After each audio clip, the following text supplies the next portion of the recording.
Great. So hopefully y'all are here for the Expeditionary Alaskan Backpacking presentation. We will start out with some introductions. So for those of you I haven't met yet, my name is Lainey. I use she, her pronouns, and I'm the current Wilderness Program Director here at Camp Manitouwish.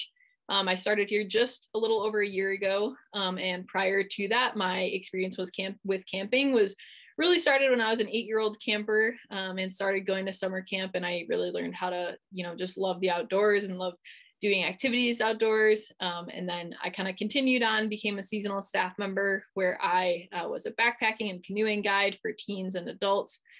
Fast forward a few more years and I found myself on our full-time staff as a program director at my home camp before kind of migrating here to Manitouwish. And I will hand it over to Kenzie. Sweet. Thanks, Lainey. Hi, I'm Kenzie. I am the Outpost Director for this 2022 season.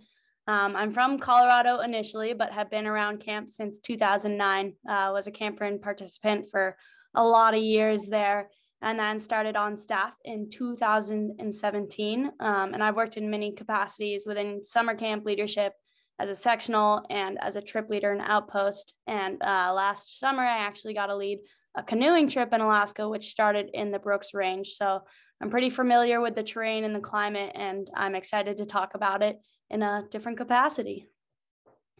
Awesome. Well, we'll get started with our trip overview. Sweet. So y'all are headed to Alaska this summer, which is pretty cool. So just to start and go over some of the details of the trip and the fun things here. The way the beginning of the experience works is you show up at camp, and when you get to camp, you get to start to build your group, build your team in that community. You go through the preparation and team bonding process while you're at camp. It's kind of your core time, eating meals together, going through the pack out details, and just building that community with the whole group of the leaders all in one place together for the first time. And while you're at camp, you also will have a leadership facilitation day, which is super neat. It's group facilitation with our leadership staff team, led by them to work on team building. And this can be on the low ropes course, the high ropes course. Generally a really fun day, and just to solidify that community before you head out into the wilderness together.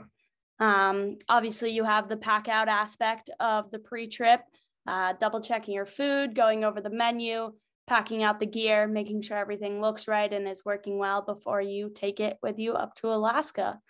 And then the shakedown day, the really fun day that everyone loves. You get to start to hone in on the technical skills before you leave, getting comfortable with your gear, with how everything's going to work, and kind of finding that rhythm.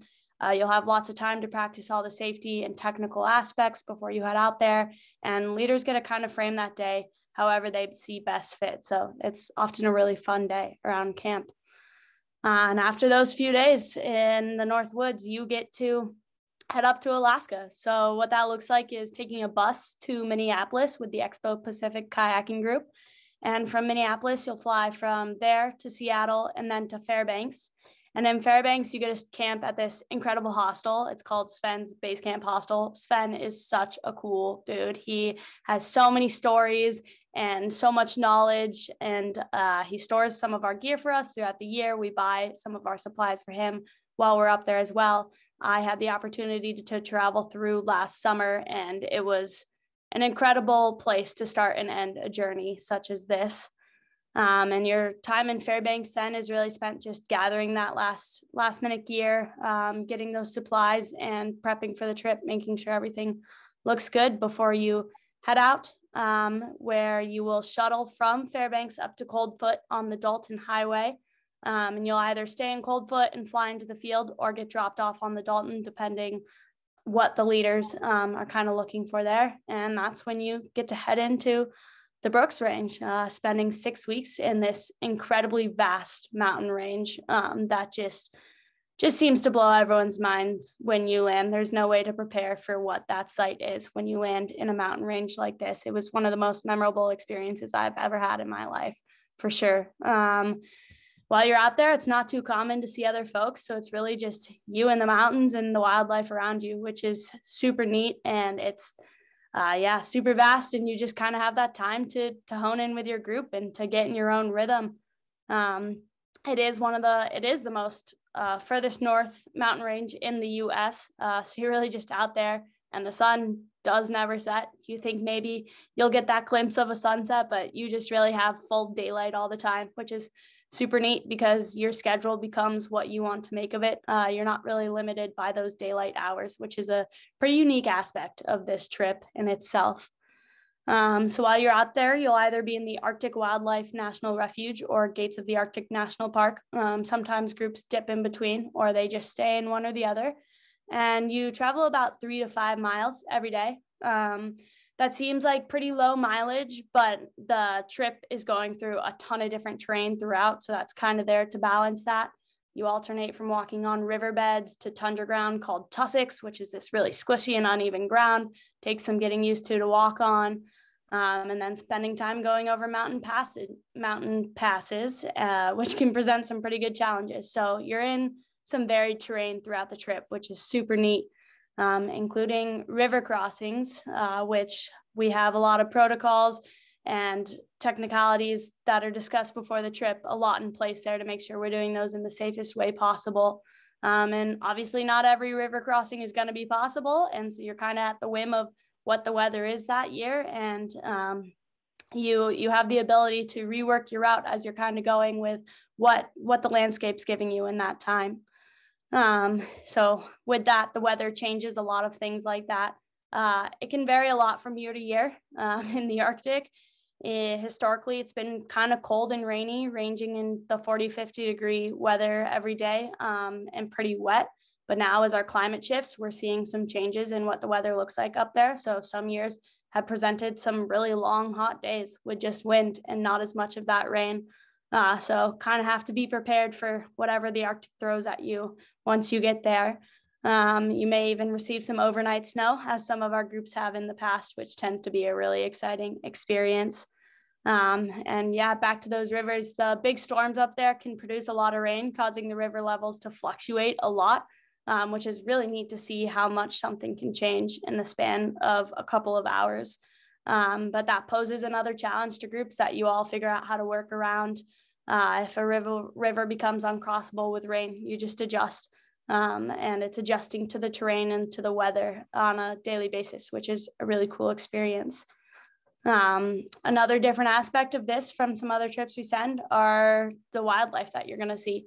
We are visitors in the wildlife's home here, so we're very intentional about our travel and our policies surrounding how we travel in these areas, because you're going to see a ton of wildlife, from moose to fox to wolves, ground squirrels, wolverines, birds, caribou.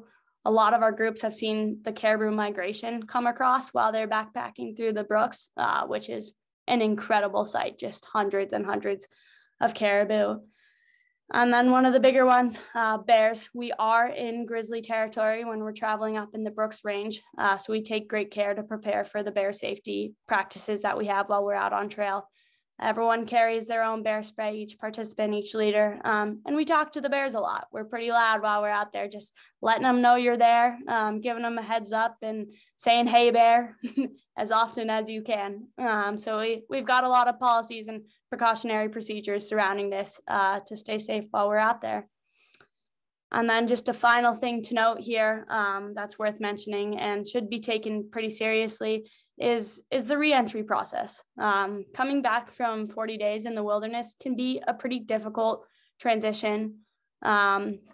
It's overstimulating. There's a lot going on when you're coming back. So just a reminder to parents and participants to remember that it is a challenge and to be gentle with yourselves and your family when you're coming back. I know it can be frustrating for parents when your participant comes home from this grand adventure. They've been gone for the whole summer and they may be a little aloof or have a hard time talking about it. But just having that intention and that understanding really goes a long way, and just be gentle with it. Your participants have had quite the experience out there, and just on both ends, being gentle with yourself, which is something that we are very intentional about when trips come back and return to camp. The big fun stuff, what to bring, probably on a lot of your minds, and definitely really important to get into. I just want to note right away that what to bring list, if you've had the chance to look over it, the links on the back of that are really awesome. And there's some really great resources on there. But to kind of dive into some of the big important things here, good hiking boots. That's the number one. We recommend synthetic and sturdy boots, but if you've already got a pair, just making sure that they've got a good sole, they're sturdy, they're going to hold up. You do not need the most intensive mountaineering boot, super heavy. That's not necessary, but just a good boot with a good sole. And if you have any specific questions about that, feel free to shoot us an email. Look at those links and those suggestions on that what to bring list. They're pretty solid and just based on past leader and participant experience out there. Another backpacking specific item are those gaiters. They're really important to cover up your legs to protect them from bush or snow if you may be doing a snowfield crossing, also keeping them warm during river crossings, keeping those legs warm. So those are great. Past leaders have suggested the snaps and Velcro versions of those, as zippers can get caught and be harder to repair. But if you already have the zipper gaiters and they worked for you, no need to buy a new pair there. They both work just the same. And then your kind of day-to-day hiking clothes. A lot of people prefer a lightweight pant or short, quick dry short, and then a t-shirt with a lightweight base layer to pull over the top. Big recommendation is just a sun shirt, lightweight, long sleeve to protect from the sun. As we said, you got 24 hours of that up there. So important to be taking care of yourself and your body while you're out there. And then layers. Layers is the name of the game for backpacking trips. You obviously can't bring everything in the world, but you still have a good amount of room. So being able to utilize your gear in the best way possible is often done through layering. So that typical base layer set, long underwear, bottoms and top, the mid layer set, a fleece layer, and then a puffy coat. A lot of people love puffies. They add a lot of warmth to your layering in the evening. And then the big raincoat that will fit over all of that. It is important to have a raincoat that you can fit your layers under, because not only will that keep it dry, but raincoats are also a great insulating layer to go over everything, as well as those rain pants. So we recommend a good Gore-Tex, but there are other great like 3-layer material raincoat options out there. So just something that you can get over and you're confident will keep you dry on those wet, rainy days. And then the warm little accessories like buffs, fleece buffs, hats recommended, one for hiking, one for in camp at night or when you're sleeping. And then fleece gloves, big recommendation of leaders in the past for when you're hiking during the day is dishwasher gloves. Super cheap option, but they keep your hands dry and warm because of that rubbery material. So those are great for during the day or even at camp at night if it's rainy. And then those sleeping bags, good quality sleeping bags. It can get pretty chilly overnight. And like I said, some of our groups have seen snow, so the temperature can drop by night. So 0 to 15 degree rating. A good sleeping bag liner will also add some warmth to that bag and extend the life of your sleeping bag. So we highly recommend those liners, as well as a good sleeping pad that's not going to deflate on you. Those do a really good job insulating you from the ground, which actually adds a ton of warmth to your sleep at night. So if you've got one that's continuously deflating, you will be closer to that ground and that colder tundra squishy ground.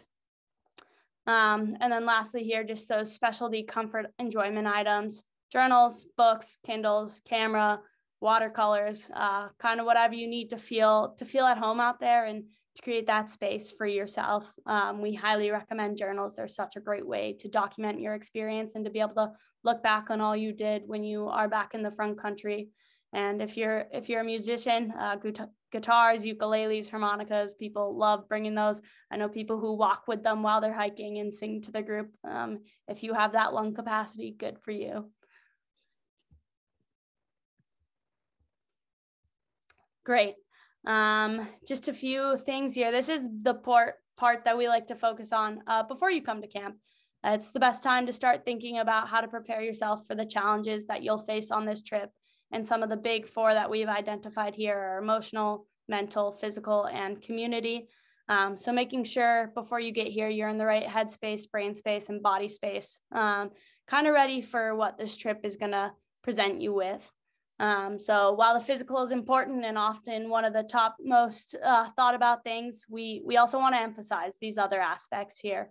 So emotional and mental go pretty hand in hand. The past few years have been tough with COVID and going from normal to the new normal to what we thought was normal, changing kind of pretty constantly and not having a routine to settle in, and going out into the wilderness for an extended period of time gives you a lot of time to process things like this that maybe you haven't been able to in the front country. So thinking about how you might be challenged mentally and emotionally out there, what this new lifestyle for your summer is going to look like, and preparing yourself for things that may come up while you're out there, trying to give yourself that tool set ahead of time, thinking about how you can address it, some intentions you want to set and how you'd like to work towards those, and how to lean into the space of your community and use those around you to kind of address these things as they may be coming up, which is a great segue into that community aspect there.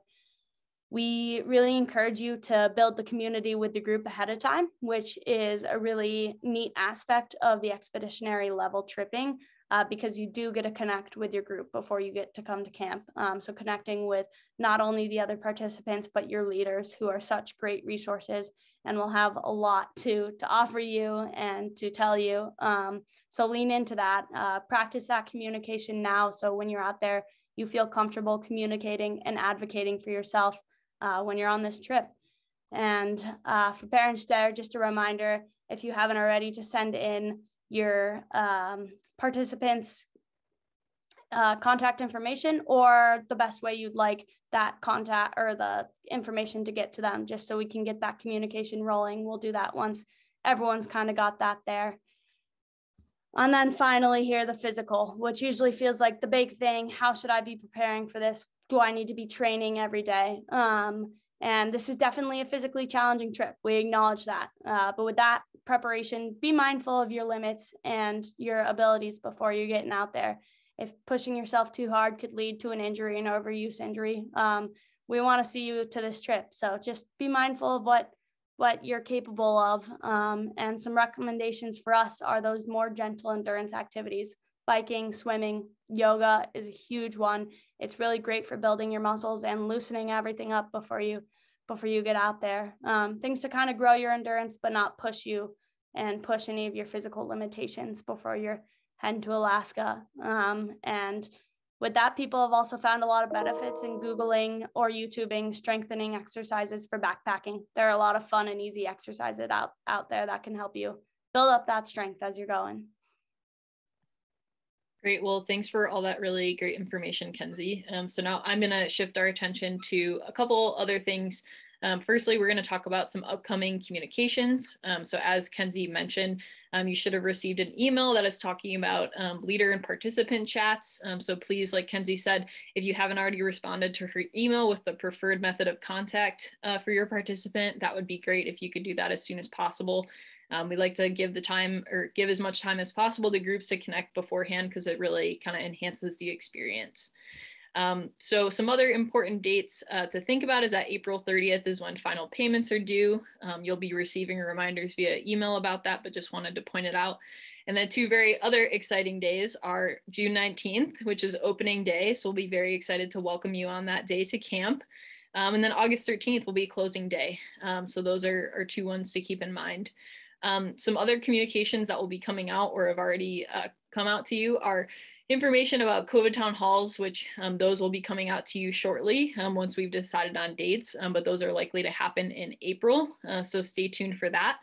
And when you registered, you should have received an email from Camp Docs about setting up your camper's profile. And with that, I just wanted to make a short plug for trip insurance, especially for our expeditionary level participants. I think trip insurance is something we highly, highly encourage. We don't ever want to think about, the unexpected of, let's say an illness before the trip starts, or, a broken toe that kind of just gets in the way of going on this experience. But these things do happen, and we know that these trips are a big financial commitment, among mental and emotional commitment as well. So just want to encourage you to seek out trip insurance. If you have questions, reach out to camp docs specifically, because they can answer those questions that are more in detail. But trip insurance comes in really handy, especially in the field. If we were needing to fly in to get your participant to take them to a doctor or get them a prescription, travel to these places is very difficult, and it oftentimes includes things like bush flights, which are not cheap. So trip insurance is one way to kind of add an extra level of protection if the unforeseeable happens. So just something to think about. Also, just want to mention some COVID things that have already been distributed via our updated COVID playbook. Some things to discuss about the pre-camp side of things is, we're asking everyone to monitor for signs and symptoms. Participants are also required to be fully vaccinated, meaning 1 dose of the J&J or 2 doses of Moderna or Pfizer. If you are seeking an exemption for sincere religious belief or biophysical reasons such as allergies, please reach out to myself, and I will kind of pass it along to our ops director, Ben Hoffman, who can work with you if that is of concern to you. And we're also asking folks to arrive at camp with a proof of negative PCR test administered 72 hours prior to arrival. So after all of those things have taken place, you'll be at opening day. You'll notice this year that opening day looks very similar to how it did last year in terms of that drive-through drop-off. So you'll not be allowed to walk around during that opening day. You'll hug your participant at the car, you'll say your goodbyes, and then continue on your way. Something new this year that, well, not new, but rather a return to so-called normal, is that we will be housing outpost participant and leaders in Smith cabins. Last year, we had a great time in our tent city on the Smith Village lawn, but this year we will be returning to living inside the cabins before they depart. So that's very exciting. In terms of masking, it will still be a critical piece of our risk mitigation, and it will mainly be taking place anytime our group is interacting with members of the public and transportation. So if you think about, heading to the airport, those commercial flights, interacting with folks at Sven's hostel, those will all be critical pieces where we'll be asking folks to mask as another layer of protection. With testing, we'll only be testing at this point if someone is symptomatic. And then, as the pandemic evolves, this COVID playbook is ever changing. So that will be communicated to you all as we respond to the pandemic. With that, that's a great segue into my last bullet point about paddle in and closing day.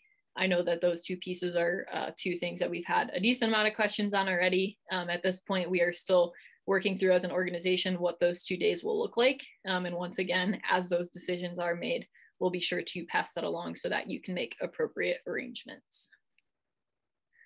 All right, and that was kind of the end of our spiel here. I know that was a lot of information, but at this point, I'll stop sharing my screen. And I think we had a question that was submitted about altitude. So I think I want to hand it over to Kenzie for that question, if you're okay with that, Kenzie. Yeah, for sure. That's a great question, especially when thinking about the Westerns and other trips we send. This seems like a big, grand mountain range. It's actually base level at sea level. So the highest our trips will get up to is around 3,500, 4,000 feet, usually hiking around 1,500 to 2,500 feet. So altitude generally has not been an issue in the past with our participants, especially since you have that time as you travel up to Alaska, spending time in Fairbanks and taking that shuttle up to Coldfoot. Yeah, you're not really getting to these high altitudes where that's been a concern for us in the past, if that makes sense or helps to answer that question. Great, thanks for that, Kenzie. So great. I think we hit on all of the other pre-submitted questions. So I'd like to kind of open it up to y'all who are on this call. Feel free to unmute yourself and ask any questions, or feel free to drop it in the chat as well. So Melanie, great questions. Will participants be able to send letters home from the Arctic? I would say that during their time in Fairbanks, there may be some access to a post office, depending on where we're going to pick up gear. But in terms of them being in the field, they unfortunately will not be able to send any letters while they're out in the Brooks Range. But good question.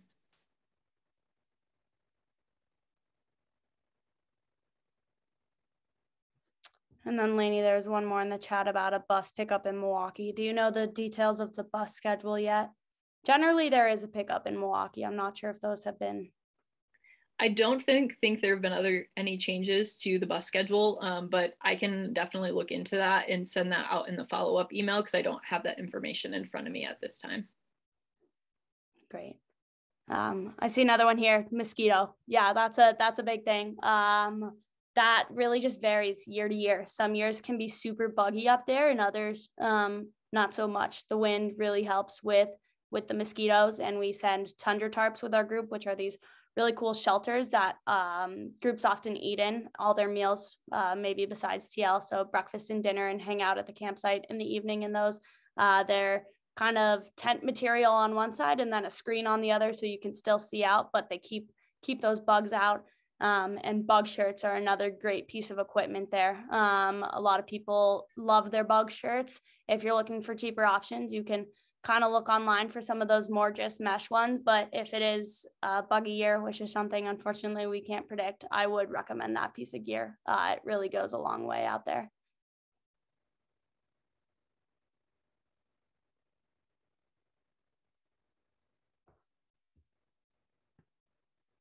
Great. What other questions do we have? I have a question. Can you hear me? Yeah. Yeah. Okay. So I own my own backpack, and is there a certain size requirement, like liters or anything, that are recommended for this trip specifically?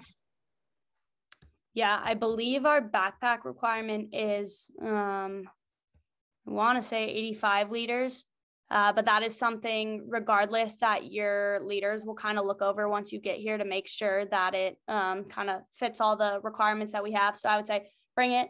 Bring it. And if for some reason it doesn't look like that's something that will hold up to the Alaskan standards, you can just take one of Camp's. Great question. We have another one on cameras, which is a common question. Kenzie, are you super proficient in cameras? I can give some personal advice. I know people on this trip have brought in everything from like disposables, the ones that you go get developed at a Walgreens, to little digital cameras, to like the bigger single point and shoot cameras, to even film cameras. So it's really personal preference and how much you're willing to carry weight wise. Some cameras are heavier than others. Not the phone, as you mentioned, but that's totally personal preference and just weight. And if you're going to bring a camera, making sure it's got an adequate case while you're out there, because you will be facing the different elements. So assuring you can protect it.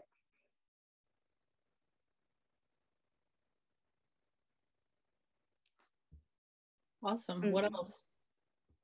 I do see another one in the chat about practicing hiking now with a backpack. If you have a backpack accessible to you, otherwise just those endurance activities, you don't need to be going on backpacking trips before you get out there, but it can be helpful to kind of feel what the weight on your back will feel like if you want to just go on small walks. But again, with that physical limitation, not pushing that too hard. You will have time when you get to camp to get acquainted with the specific pack you'll be taking out on your back with more gear in it and with that weight as well.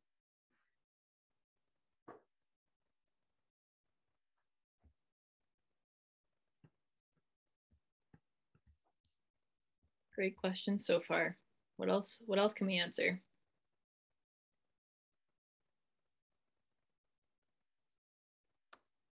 What is the specific weight? I'm not entirely sure specifically how much each backpack will weigh. I can try and gauge some of that from past leaders and get back to you on that. Not something I know the answer to directly off the top of my head right now. Yeah, generally speaking about weight, the rations for this trip are anywhere between 9 days and 12 days. So a ration is how much food they'll be carrying during that span of time. So at times, the 12-day ration will be heavier packs. As they eat through their food, the packs will become lighter, and I'm sure they'll feel lighter by the end of the trip once their conditioning and strength has kind of worked up to that point. But yeah, like Kenzie said, we can get back to you on some specific ranges if it's helpful to you.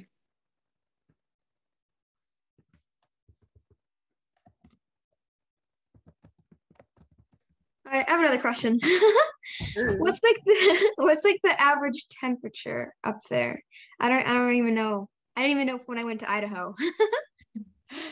Yeah, great question. It varies. It's hard to say for sure. I would say average 40 to 50 degrees.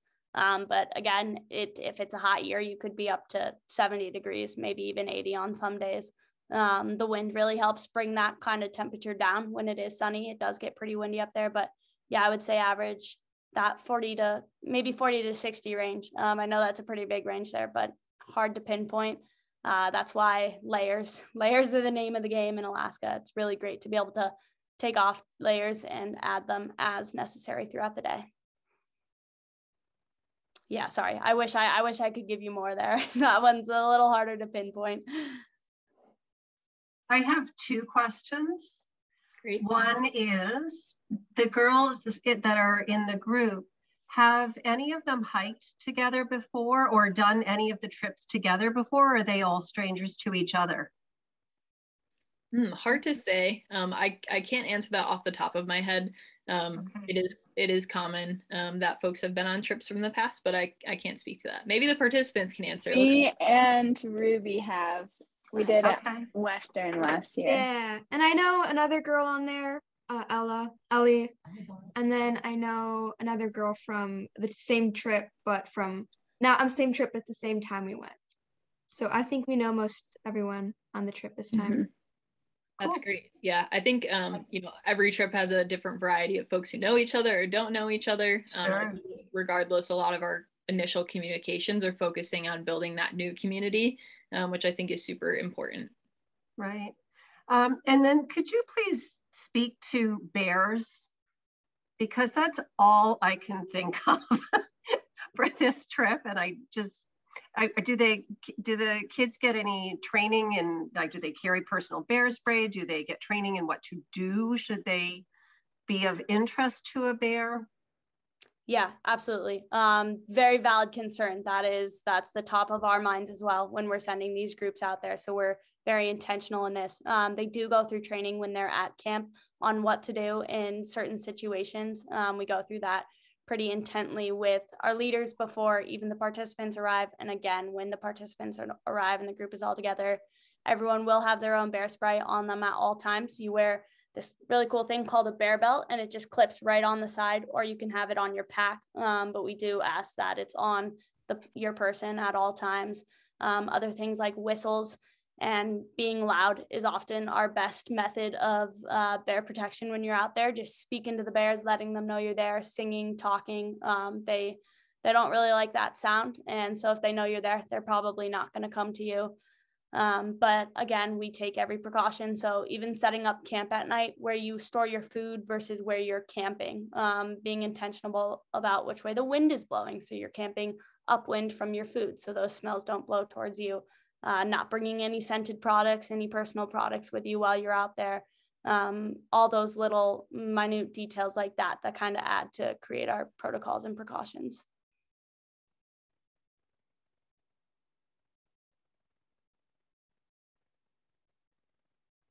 Are there any other specific concerns surrounding bears in those travels that we can kind of touch on, or was it just kind of our policy going into it there?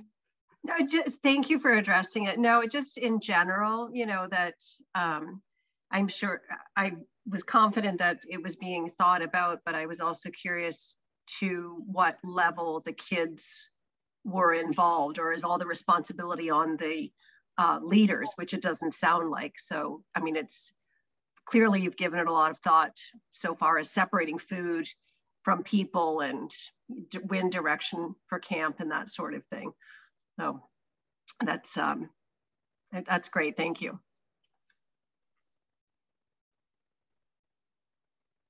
Definitely. Awesome. What other questions do we have?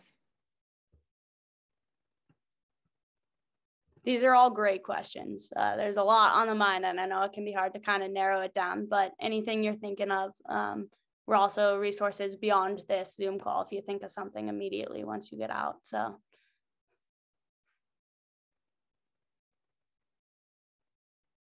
All right, well, we've had a couple extended 5 counts, as we like to do here at Manitowish. So I'll kind of start wrapping us up here.